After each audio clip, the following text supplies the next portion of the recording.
সেটা কি তোমাকে কৈফিয়ত দিতে হবে নাকি? It's my boyfriend. কি ব্যাপার রুমিতা, তোমার ফোনে জান বলে সেভ করা আছে, কার নাম্বার এটা? আমি আর আগের সাহেব নাই, এখন আমি শেখ ইন্ডাস্ট্রির মালিক, মিস্টার সাহেব শেখ।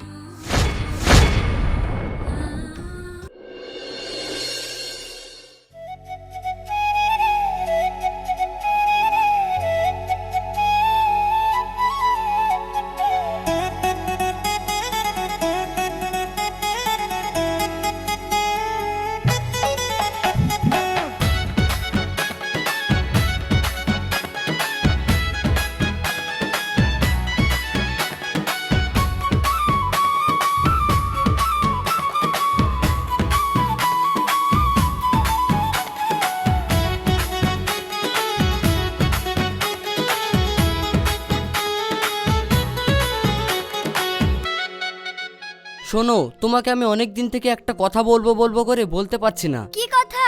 যদি তুমি কিছু ভাবো। না না, কিছু ভাববো না, তুমি বলো না। দেখো, আসলে আমি তোমাকে অনেক ভালোবাসি। এত বড় দোকানের মালিক সে আমাকে ভালোবাসে বলছে। যাক, ওদিকে তো আমার বয়ফ্রেন্ড আছে, আর একেও হাতছাড়া করা যাবে না, একেও হাতে রাখি। তাই তুমি আমাকে ভালোবাসো? জানো, আমিও তোমাকে ভালোবাসি, কিন্তু তুমি কিছু বলতে না বলে আমিও সাহস পেতাম না। সত্যি তুমি আমাকে ভালোবাসো? হ্যাঁ, আমি সত্যি তোমাকে ভালোবাসি। আমার তো মনে হচ্ছে আমি স্বপ্ন দেখছি। স্বপ্ন না বুদ্ধ, সত্যি। বলো কত বিল হলো? কিসের টাকা? আমার ভালোবাসার মানুষ একটা জিনিস কিনেছে বলে তার জন্য আমাকে টাকা নিতে হবে? এখন থেকে এই দোকানের মাল সব ফ্রি, তোমার যেটা ইচ্ছা সেটা নেবা। আমার ওই দুটো বয়ফ্রেন্ড যদি এরকম হতো, কতই না ভালো হতো। ঠিক আছে।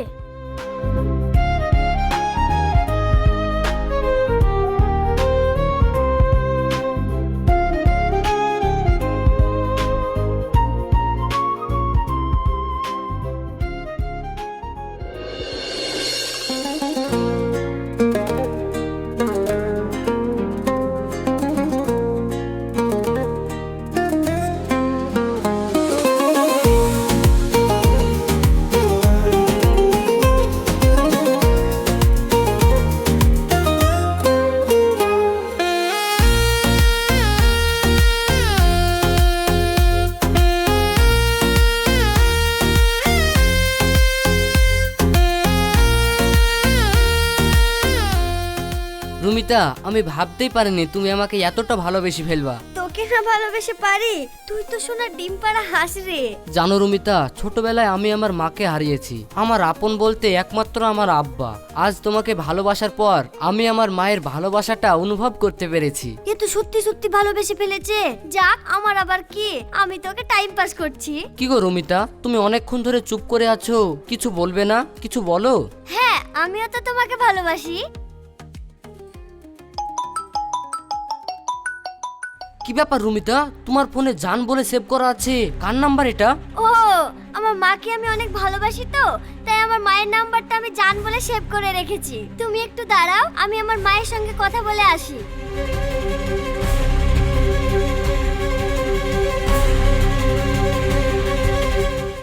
হ্যাঁ সোনা, বলো। কি গো, তোমার জন্য আমি কখন থেকে ওয়েট করছি, তুমি কখন আসবে? হ্যাঁ হ্যাঁ, ঠিক আছে, তুমি একটু দাঁড়াও, আমি এক্ষুনি আসছি। তখন থেকে বলছো আসছি আসছি, কিন্তু কই আসছো? তোমার জন্য কি সারাদিন অপেক্ষা করব? এদিকে আমার দেরি হয়ে যাচ্ছে। কি করব বলো, মা আমাকে বাড়ি থেকে বের হতেই দিচ্ছে না। ঠিক আছে জান, তুমি আর রাগ করো না, আমি এক্ষুনি আসছি।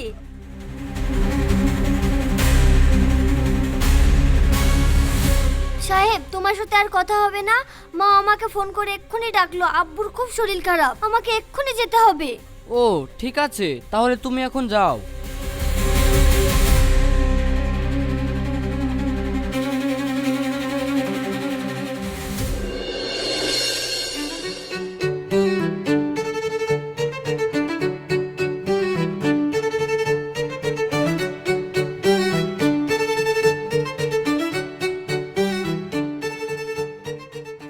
কি গো, তুমি এতগুলা বাজার করলে, টাকা না দিয়ে চলে যাচ্ছ কেন?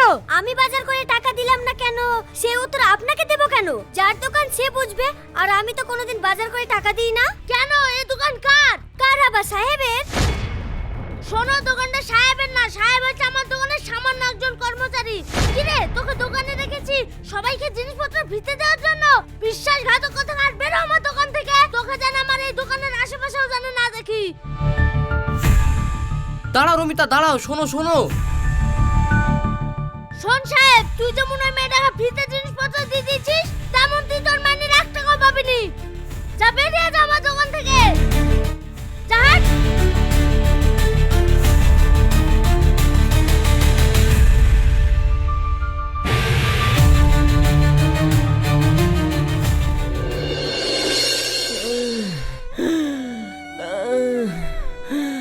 পানি পানি। আব্বা, আব্বা, তোমার কি হয়েছে আব্বা?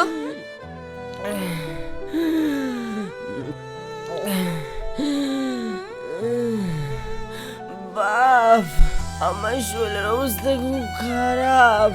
আমি মনে হয় আর বাঁচবো না। আমাকে ডাক্তারখানায় লিচো। আব্বা, আমি থাকতে তোমার কিছু হতে দেবো না আব্বা। তুমি একটু দাঁড়াও আব্বা, আমি তোমাকে এক্ষুনি ডাক্তারখানায় নিয়ে যাওয়ার ব্যবস্থা করছি।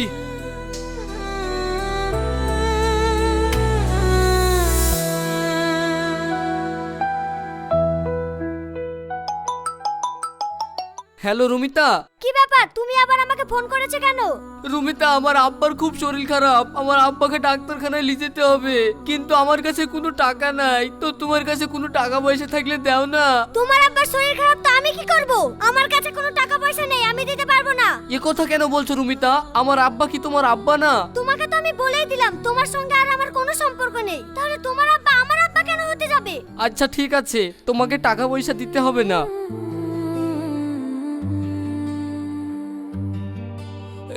কেমন ভালোবাসা যেখানে মনের দাম নেই, টাকাই শুধু আশা।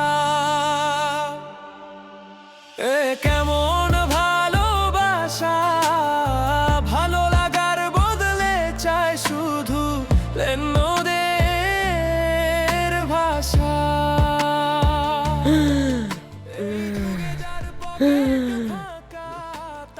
সাহেব বাবু বাড়ি আছেন? কে আপনি? আপনি আমাকে চিনতে পারবেন না। ঠিক আছে, আসুন। আচ্ছা।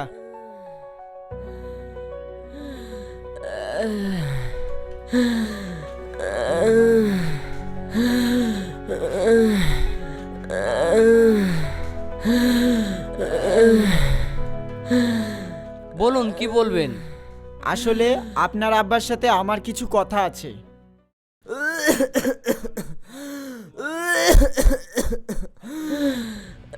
দেখুন, আপনাকে দেখে মনে হচ্ছে আপনার অবস্থাটা খুব একটা ভালো জায়গায় নাই, তাই খারাপ কিছু ঘটার আগে আপনি সত্যিটা জানিয়ে যান। বাপ, আসলে তুই আমার নিজের ছেলে না। আব্বা, তুমি আর কি কথা বলছো? ইয়ে বাপ, আমি ঠিকই বলছি। তাহলে শোন।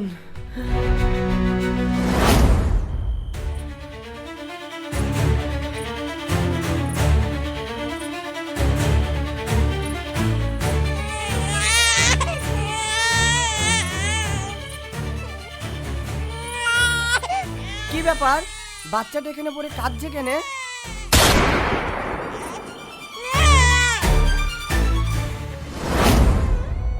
বাপ, সেদিন তোকে কুড়ি পাওয়ার পর আমি তোকে মানুষ করেছি। তুই আমার নিজের ছেলে না। পরে আমি জানতে পেরেছি তুই আসলে শেখ ইন্ডাস্ট্রি মালিকের ছেলে। আর এই ভদ্রলোকের অনুরোধে আমি এই কথাটা গোপন রেখেছি। আব্বা, ইয়া তুমি কি বলছো? হ্যাঁ, তোমার আব্বা ঠিকই বলছে। তুমি হলে শেখ ইন্ডাস্ট্রি মালিক রাকেশ শেখের একমাত্র ওয়ারিশ। সেদিনকার সেই দুর্ঘটনায় দুষ্কৃতীরা তোমার আব্বাকে মেরে ফেললেও তুমি বেঁচে যাও। তাই আজ থেকে শেখ ইন্ডাস্ট্রির সমস্ত সম্পত্তির মালিক হলে তুমি নিজে। এই নাও তোমার পেপারস।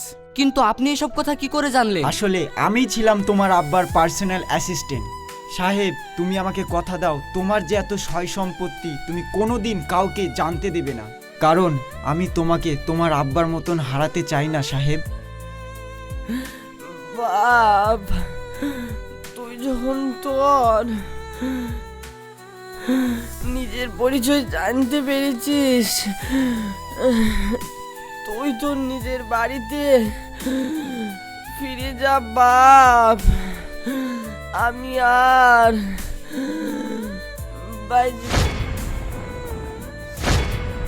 আব্বা!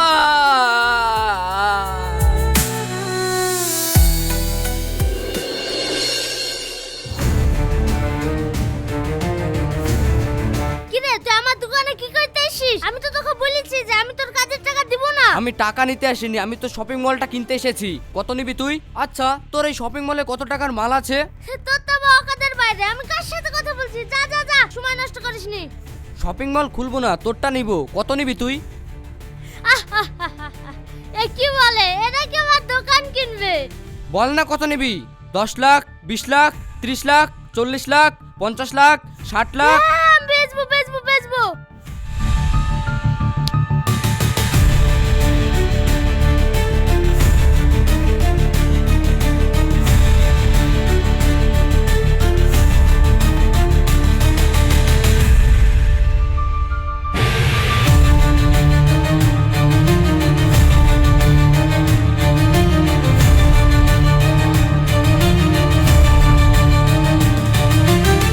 হায় রে টাকা!